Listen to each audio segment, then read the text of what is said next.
시각에서 볼 필요는 없지만 광복 80년 이후 우리 국가가 얼마나 성장했는지 확인해 볼 수 있는 것이죠. 보다 우리가 중요하게 생각할 것은 창조성입니다.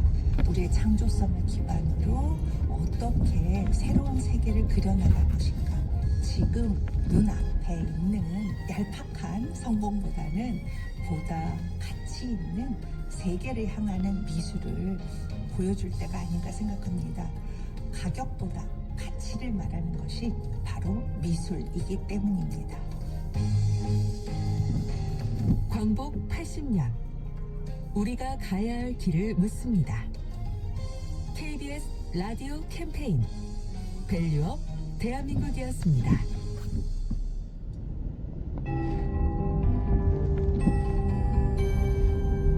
KBS 58분 날씨. 현재 약하게 비다 빗방울이 떨어지는 곳이 있습니다. 낮까지 전국에 비가 오고 충북과 전라권 늦은 오후까지, 경상권과 제주는 밤까지 이어집니다. 산불이 다수 발생한 경북 지역은 비의 양이 적습니다. 5mm 미만으로 예상되고요. 그 밖에 전국은 5에서 10mm, 제주 5에서 30mm입니다. 동쪽 지역의 대기가 매우 건조해서 건조경보와 주의보가 발효 중인데요. 오늘 비가 오면서 건조특보가 일부 해제되거나 완화되는 곳이 있긴 하겠지만 대부분 지역에서 오늘 강우량이 적어서 유지될 가능성이 높습니다. 또 당분간 전국 대부분 지역의 바람이 순간 풍속 시속 55km로 강하게 불겠습니다. 아침 기온은 비구름이 뒤덮여 이불처럼 효과를 내면서 현재 서울 기온이 13.7도로 올 들어 가장 높은데요. 대부분 아침 기온이 10도를 훌쩍 넘기고 있습니다. 오늘 낮 기온 서울 대전 20도, 광주 강릉 19도, 대구 24도 등으로 기온이 높게 유지된 뒤 오늘 밤부터 북서쪽에 찬 공기가 내려와 기온이 떨어지겠고요.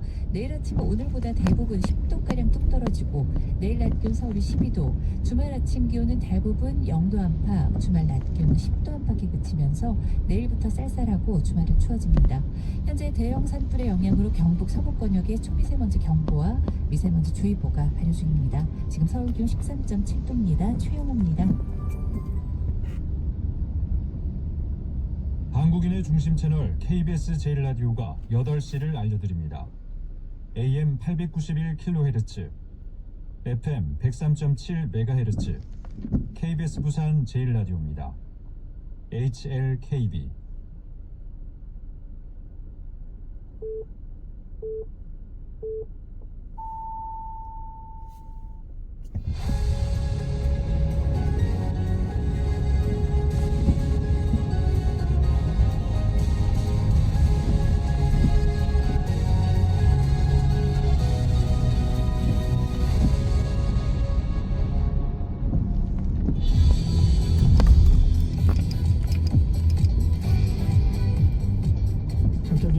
이번엔 최재성 전 청와대 정무수석과 전국 현안들 살펴보겠습니다. 수석님 어서 오세요.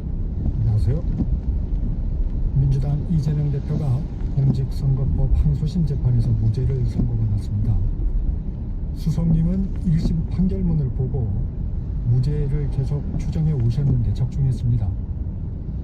다시 한번 설명을 해주십니다. 이재명 대표의 소위 이제 공선법 위반 사건 아니에요. 그런데 이거는 허위 사실이라 하면 조항에 그렇게 돼 있어요. 학력, 경력, 그 다음에 지지단체를 거짓으로 공표를 하거나 등 행위에 관한 것이거든요. 그러니까 판결문에 보면 김문기를 안다고 보여지나 처벌할 수 없다. 그건 기억에 관한 거기 때문에. 그래서 행위에 관한 것이니까 안다고 보여지나 처벌할 수 없다. 이렇게 했어요. 그 과정에서 나온 다툼이 이제 소위 사진 사건이에요. 네. 그래서 10명이 찍은 사진을 4명이 찍은 것처럼 해서 국민의힘에서 이래도 김문기 모르냐 이렇게 얘기를 해서 이재명 대표가 골프를 친 것처럼 사진을 조작했다. 이렇게 얘기를 한 거를 그냥 하위 다툼이거든요. 김문기 아니냐고. 정확히 골프를 치지 않았다 이렇게 얘기한 건 아니에요. 그건 아니죠. 네. 그래서 골프를 친 것처럼 그 사진을 제시하면서는 그렇게 얘기를 했거든요. 내용에서.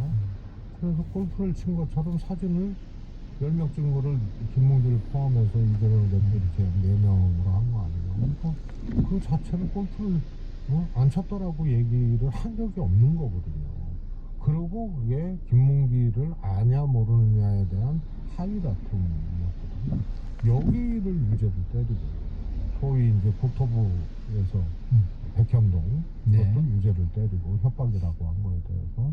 근데 그건 명백한 압력이고요. 검찰이 국토부의 22차례 공문 이런 거는 다 재판부에 제출하지 아니하고, 그리고 재판을 진행을 해서 이재명 측 변호인에 의해서 제출해 달라고 하고. 근데 그거는 판결문 어디에 또 없어요. 그것도 판단을 해줘야 되거든요. 왜냐하면 이재명 대표는 그 22번에 국토부가 성남시에 보낸 공문 있지 않습니까? 이거를 압력으로 느끼는 하나의 중요한 증표인데, 이거 아예 그냥 언급자. 그 다음에 유죄를 준 소위 골프장 사진 이거는 하위 다툼이고 골프 쳤다고 한 적이 없고 안 쳤다고 한 적이 없는데 검찰이 그렇게 주장한 거를 그렇게 했어요. 그 판례도 있어요. 그 유추하거나 확대해서 검찰이 그렇게 이 주장을 하는 것에 대해서 받아들이지 않는 판례들이 있기 때문에 당연히 백현동은 5개 공공기관에 대한 이전 압력을 계속 한 거고, 그 중에 소위 말해서 식품용품 부분만 받아들여서 이전해서 성남시가 그래서 무죄일 수밖에 없고요. 말씀 나온 김에 5개 사안들 있잖아요. 이재명 대표가 기소된 이 5개 사안 중에서 제가 보기에는 대장동으로 이게 온 나라 떠들썩하게 만들고 대선 자금으로 흘러갔을 가능성부터 거기서 리베이트를 받았느니 이렇게 해서 시작은 대장동으로 한 거 아니에요? 엄청나게 컸고. 네. 그다음에 변호사비 대납은 허위사실이니까 기소조차도 못했고. 그래서 대장동으로 시작해서 가다 보니까 위증교사하고 선거법 위반, 요게 아주 주 사건이 돼버린 거예요. 이재명 대표 관련돼서. 그래서 제가 어떻게 못다 핀 꽃 한 송이로 시작해서 돌아와요 그 사랑해도 끝나냐, 이게 번지수가 바뀌었다고. 대장동은 지금 보이지도 않아요. 그래서 결국 5건 사건 중에 조금 의심해 볼 만한 혹은 우려해 볼 만한 사건은 성남FC 정도 다툼의 여지가 있지, 다른 거는 제가 보기엔 처벌하기 어려운 그런 이제 어거지 기소라고 봐요. 수사님, 근데 저희가 이제 보기에 좀 궁금했던 게 고 김문기 씨를 모른다 이런 부분은 인식의 문제라고 할 수 있지만 국토부의 협박이 있었다, 이건 이제 직접 얘기를 한 거거든요. 한 상황이 있는데 네. 이런 부분을 의견 표명이다 이렇게 얘기하는 건 조금 저희가 이제 좀 궁금증이 좀 있는 부분입니다. 이 대표 스스로도 그랬고요. 이번 항소심 판결 내용에도 이제 나와 있지만 협박이라고 얘기를 한 거는 이제 과했다라고 얘기를 하잖아요. 그 압력과 협박의 차이거든요.